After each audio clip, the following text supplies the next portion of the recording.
Hello mga idol, samahan niyo ako sa aking pagluluto ngayong araw. Magluluto tayo ng tortang talong. 7 piraso para sa 4 na tao.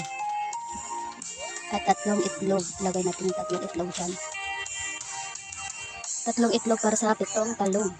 Kaya ayan, habang nag-aano ko dyan ng sibuyas, habang naghihiwa ko ng sibuyas mga idol, nandiyan yung anak ko, nandiyan sa crib, ay naku naman mga idol ko. Ganyan talaga ang nanay mga idol. Naiyak ang anak ko dyan idol, gusto na magpapakuha idol. Ayan mga idol. Habang naghihiwa ko mga idol, yung mata ko parang ang lalim ng pinagdaanan ko mga idol. Talaga kapag naghihiwa ka ng mga sibuyas, ng mga sibuyas idol, talaga naman pinapahirapan tayo nito. Baka dahil sa kutsilyo kong ginagamit idol, hindi masyado matulis, hindi masyado matahim. Tuloy lang natin ang paghihiwa mga idol hanggang matapos ito mga idol. Ang hirap pa naman maghihiwa ng sibuyas idol, talagang maluluwa ka nito, talagang iparamdam sa yung pinagdaanan ng mga idol. Paramdam, ganun. Ayan na mga idol, naluluwa na ako mga idol. Anong mukha yan? Mga idol, dito natin sa mga anak sa anak ko idol, papalakarin natin siya kasi gusto na magpapakuha kanina. Kaya ayan.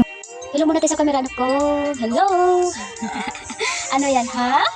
Bukasan ko muna yung paa niya mga idol. Para mapunta ko ulit siya sa crib idol. Punta muna kami dyan idol. Isama ko siya sa paghihiwa idol. Ayan. Mga idol, hello.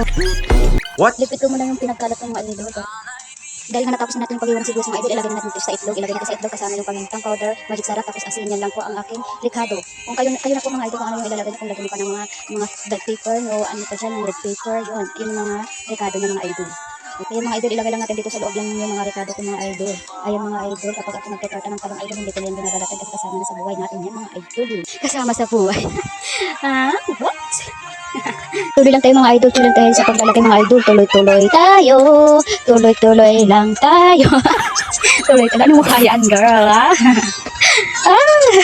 What?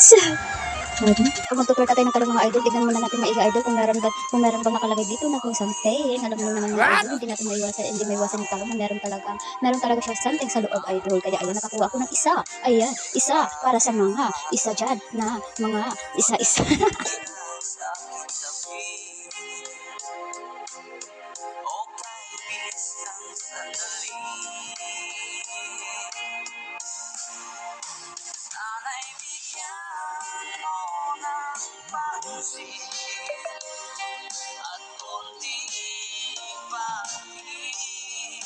Dahil dumating na yung anak ko idol, ayan, natapos ko na idol sa paglalagay idol. Ayan, magpreto na tayo mga idol. Preto na natin, iunan natin yung mantika mga idol. Ipainit muna natin yung mga idol. Ayan, magpreto na tayo mga idol ko.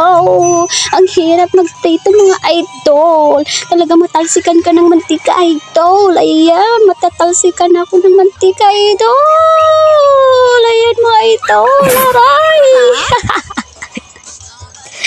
Mukha yun ha.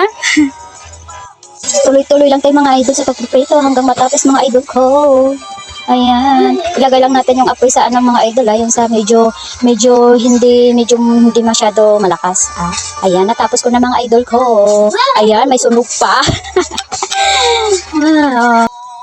Kainan na mga idol, ayan, masarap naman yung lasa idol. Okay naman, mamaya pa uuwi yung aking asawa. Kaya thank you for watching mga idol ko.